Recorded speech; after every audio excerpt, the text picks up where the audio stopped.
It's time for another edition of Lewis at Large with Warner Lewis. 60 minutes of smart talk radio with interesting guests from all walks of life begins right now. So sit back and enjoy. And now, from the flight deck, here's your host, Warner Lewis. Well, welcome everybody to another edition of Lewis at Large. Yours truly, Warner Lewis from the flight deck. And that, of course, means some smart talk radio is in your future, and this segment is no exception. This may sound like a platitude. It's not at all. It is rare that we have a legend on this show. We've had many, many very talented, famous people on this show, some not so famous, but this segment, a very special one. Mr. Bill Medley, you know him from an incredible body of work in music, from his work with the Righteous Brothers, his solo work, and on and on. Joins us today. He has a brand new retrospective called The Time of My Life, a Righteous Brothers memoir. It is a wonderful and interesting look back on an incredible career and also on our times and pop music in general and some of its history. Bill, before I stumble any further, how are you, my friend? I am absolutely wonderful. How is it there? Is everything good there? Yeah, I think so. The Middle West is, we're crawling out of winter here, and people are playing golf and working in their yard, and and when I'm told by my wife it's time to clean the garage, like, okay, spring's here. Ouch! That's spring, all right. Yeah, you've heard that one. Yeah, I have. Let's. My gosh, here's right out of the box. When is the last time you laid eyes on Lupe Laguna? She's a good question. Actually, let me see. She came to. Well, God, it was over 10 years ago because it was Bobby and I. Probably about 15 years ago, even though I still live in Orange County down here in Newport Beach, and she lives in Orange County, and I know that she's still around and has a wonderful family, and but it's been about 15 years. She still looks great. Well, let's do this. For our Lewis at Large listeners, they are erudite indeed, but they may not know this, that you wrote the song, Little Latin Lupe Lou. It was played by you, it was done by the Righteous Brothers, done by the Kingsmen, done by all kinds of people, covered by all kinds of people, but it was written for, I'm not sure it was your only, but certainly one of your high school sweethearts back in California, Lupe Laguna. Tell us of the we know the inspiration, but was there a moment you decided to write it, or did you just like the name just go well with the music? Well, you know what? I was looking for a real catchy name. I had the melody written, and I needed that real catchy kind of commercial title. And Little Latin Lupe Lou just seemed to be, it sang real good. So when I wrote it, I came up with that, and she's had to live with that back for about 52 years. What, I'm curious, let's take us back to that. You're in Southern California, you're teenagers, and did you play it for her on the piano, guitar? Tell us about what happened when you played it for her. Well, I did play it for her. I mean, I wrote it in about 1961. Yeah. And I taught it to Bobby, and Bobby and I were working a nightclub, John's Black Derby here in Orange County, California, and we would do it, sing it, and some local record company came in that were friends of mine, and we sang Little Latin Lupe Lou in the club, and everybody loved it. And he said, man, I love that song. Let's record it. And so we went in and recorded it, but we were the Paramours at that time. There was five of us. And where we worked was very white in Orange County, but there was a black Marine base, and there was the Black Marines heard that there was these two guys down at the club singing rhythm and blues. Yeah. And in those days, they had a saying, the guy, if a black guy saw something he really liked, like a great-looking car, he said, boy, what a righteous-looking car, which meant good. And if they liked you as a friend, they'd call you a brother. So when Bobby and I would come to work, they'd say, hey, righteous brother, how you doing? So I think it was Bobby said, let's use the name that the Marines have been called, because it was just the two of us, not the five of us. And it stuck. Boy, did it stick. Yeah, it stuck well. And you know what? Pretty damn good name, wasn't it? It was a great name. I mean, I don't think it could have. I couldn't imagine being anything else. We thought about the Medfields or the Hatleys. Yeah. None of that worked.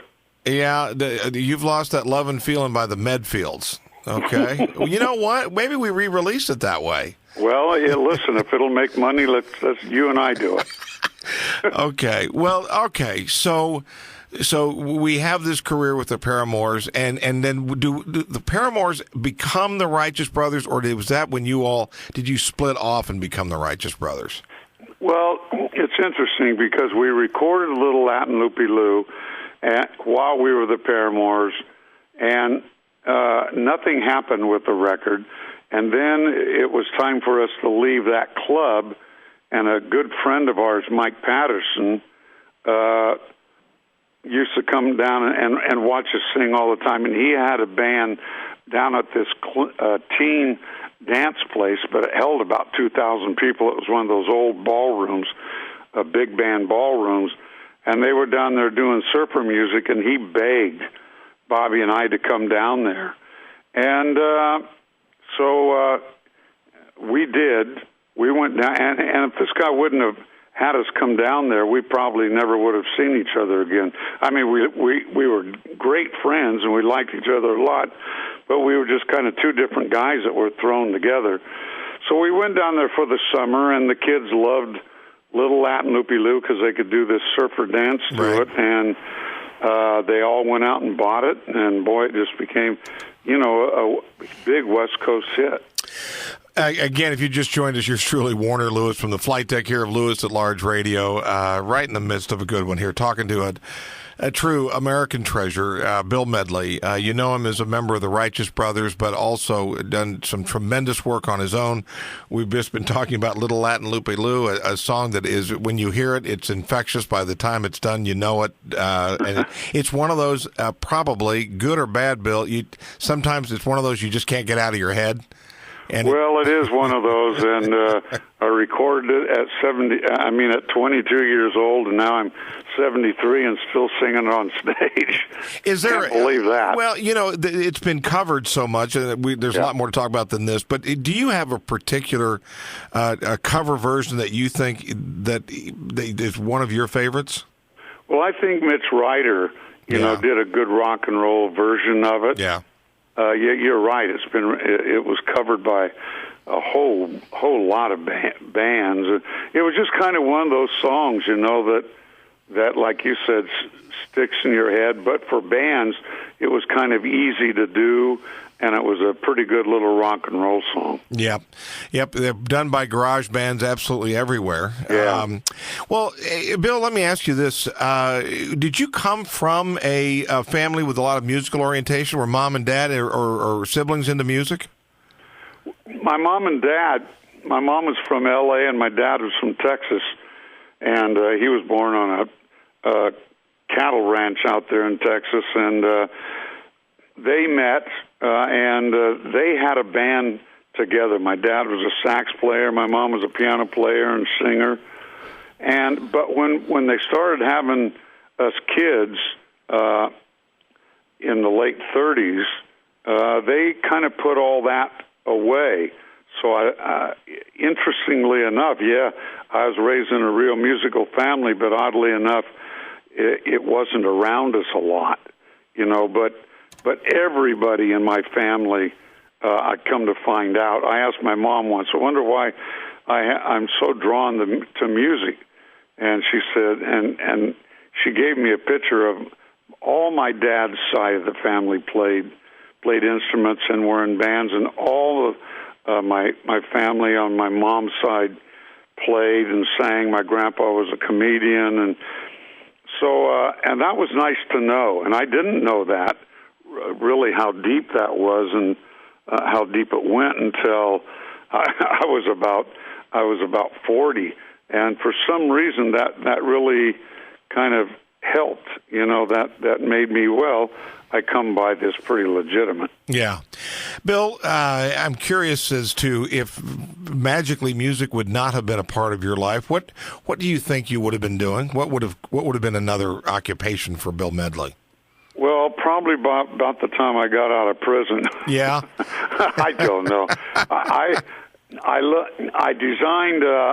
We built a home in Missouri. I was doing a lot of work in Branson, Missouri, and I designed and built a home in Missouri. And I loved the design. I maybe I could have been an architect, but boy, I just loved to do that. I know I tried to be a hairdresser. I say that very reluctantly, but I went to hairdressing school when I was 17 because my mom was a hairdresser too, and I'd quit school when I was 16 and headed right into the mountain, And my mom said, "Well, why don't you try this?" And here I am, this little grease ball. I was a Levi T-shirt, motorcycle racing guy, and thank God I failed my state board. Yeah, I was going to say, if you really knew how to dye hair and cut and color the right way, we may not have heard a whole body of music from Oh, man, thank God for bad doing, manicures. I couldn't do them. Yeah, and probably, I would guess if you're riding motorcycles, never probably really wanted to do it that badly anyway. No, not really that badly. All right, well, let's, just in the pure interest of time, let's move to that extraordinary era. The hits start happening. You've Lost That Lovin' Feelin', on and on and on. And I'd love to examine each one of them. I'm just in the interest of time. For two young guys from Southern California, and bang, suddenly we go from going to hairdressing school to the national spotlight. Tell us what kind of an adjustment and learning curve that was for Bill Medley.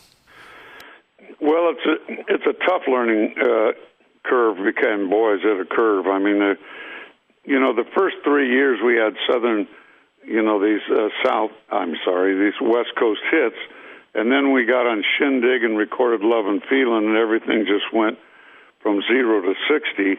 So the first 3 years were great. It was just, rock and roll and just being crazy because we thought it was a fad, but when Lovin' Feelin' and Shindig and all that hit, and we were nationally known, and unfortunately, it happens overnight. It isn't a gradual thing, right? And now they're giving you way more money than you need, and women that you never would have approached in your life are now approaching you, right? That's a big one. Yeah, that's a big one, and it's tough to deal with that. I mean, you think it's great and it's wonderful, but it takes you about a year and a half to figure out that, whoa, wait a minute. I'm still just Bill Medley, the Levi's T-shirt motorcycle riding guy. Just because I had a hit record didn't make me brilliant, So it's very difficult to deal with. I mean, it's a good thing to deal with, to have to, but I was real busy in the studio producing, and Bobby was real comfortable with the 3-year, our first 3 years. That really fit him great, and he wasn't. When we got real successful, that wasn't really his comfort level. That was a lot of pressure, a lot of work. You got road managers, agents, business people, everybody telling you what to do, and a lot of pressure. And I kind of enjoyed it, and Bobby, it kind of scared Bob.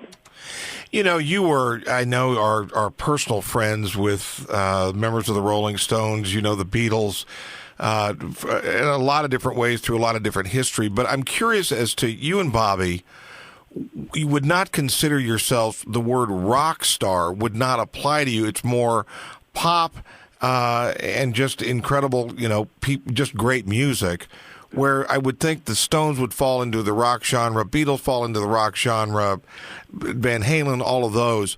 Do you think your all's experience with sudden fame was different? And by that I mean the rock bands seem to go from club to club to club, and their fame starts to spread. They sort of become regional and then sort of national, and then someone sees them. Did you come through that same path, or was yours different? Well, we had from about 62 to 64 that kind of path where Little Latin Loopy Lou, My Babe, Coco Joe, all those kind of songs. And we were rock and roll singers, and that's why the Beatles asked us to be on their first tour, and the Stones asked us to be on their tour, because we were rock and roll, or rhythm and blues, actually. Yeah. And they just loved that. So we kind of went through that, and then Phil Spector asked Barry Mann and Cynthia Wilde to write a song for us. He wanted to produce us, and they wrote Love and Feelin', thank God, and it was just a real left-hand turn for us. When you first heard that, and it was written for you, would you tell us the circumstances of how you first heard that, and did you know immediately, bang, that's the one? No, Phil and Barry Mann sang it to us, and they both had these high little voices, and they sang it, and I said, man, that's a beautiful song, but that's a great song for the Everly Brothers. And okay. He said, no, this is going to be great. And I mean, it just didn't sound like a Righteous Brothers song, not for the stuff we had been doing. And they were singing it, you never close your eyes anymore, and it was kind of faster and you know, a little more bubblegummy. And I couldn't hit the real high notes, so they lower it for pretty soon. You never close your... And Phil slowed it way down and made it that real, you know, slow, kind of haunting kind of song. And we recorded it, got finished with it. I can remember Phil, and everything was wrong with it. That's why I think it became such a big hit, and even as today it's the most played record in the history of American radio, because it was way too long. I sounded like I was on the wrong speed, and just a lot of. It was very different for the times. It was kind of one of the first real dramatic love songs for kids, you know, and it just became a monster. But we didn't think it was going to be a hit because it was just going to be hard to get played. Bill, and again, if you just joined us, we're talking to Bill Medley of the Righteous Brothers, but it's a tremendous solo career in his own right. Okay. By the way, speaking of Shindig, I remember as a young man in Topeka, Kansas, seeing the Righteous Brothers, host Jimmy O'Neill. There was a band called the Gauchos that was with you guys, and Rosie Greer was there too. Yeah, Rosie Greer, the Fearsome Foursome, they used to, that was the line for the Rams. Yeah, big time. And I can remember meeting them on Shindig, and I thought they were just another group, a group that was coming through to sing, and I was introduced to them, and they were sitting down, they stood up, and it was like the buildings of New York stood up in front of me. And but yeah, Shindig was great. Gauchos, Jose Silva ended up being with us for years and years and years, who was one of the Gauchos, and it was just a lot of fun. Great show to do. Well, okay. I'd like to talk to you about the Righteous Brothers and the extraordinary number of records that you sold, the traveling, all the exposure that you all had. I'm curious as to, and I guess I'll time this maybe from sort of 74 to maybe the early 80s, very early 80s. Yeah. The ones making the headlines, Hendrix music is big. Again, sort of a more sort of heavier metal, heavier rock deal was being played on what were at the time were called AOR stations, album-oriented rock stations. The Righteous Brothers were decidedly sort of pigeonholed, fairly or not, into top 40 pop music. Okay, at that time. Did you feel like, wow, we're fading away, or no, we still have this wonderful hardcore audience that we appeal to? What was going through your mind through all of that period? Well, the truth is in '68 is when the hippie music came in, and so I left because I started out as a singer-songwriter. Neither Bobby or we didn't commit to being a Righteous Brother. We just accidentally got a hit with Little Latin Loopy Lou, and it just went like crazy. So in '68, we were starting to have a little trouble getting our records played because the scene was changing quite a bit. And so we broke up from 68 to 74. Then we went back together because I had lost my voice in 73. They said, two doctors said I'd never sing again. And thank God I got it back. My high school choir teacher was doing lessons and got it back. And we went back together in 74 and had a hit with Rock and Roll Heaven.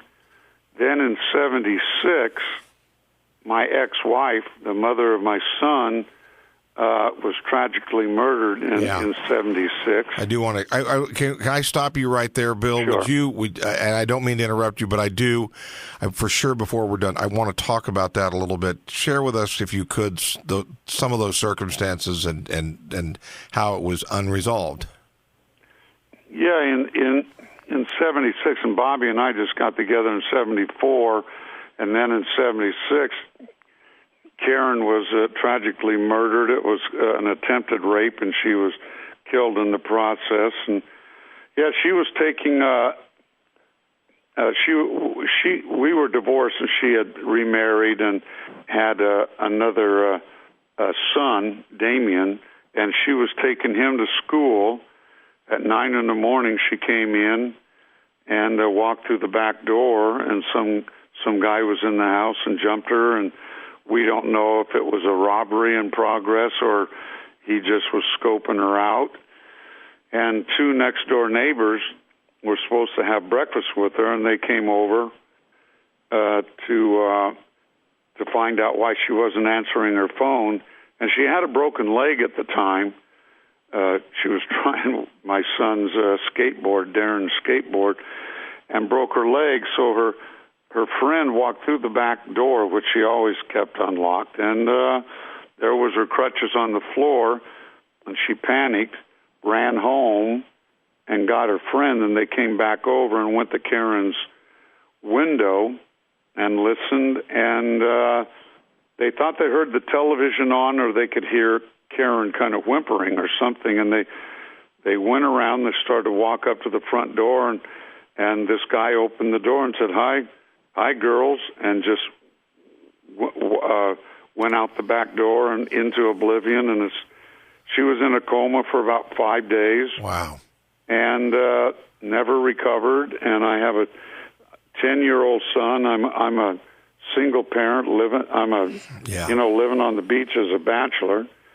And Darren came to live with me, so I took some time off to raise Darren, to get him up to where he could get. If I was married, I probably wouldn't have taken time off, but he was alone, and this is what I wanted to do, and this is what I promised Karen I would do.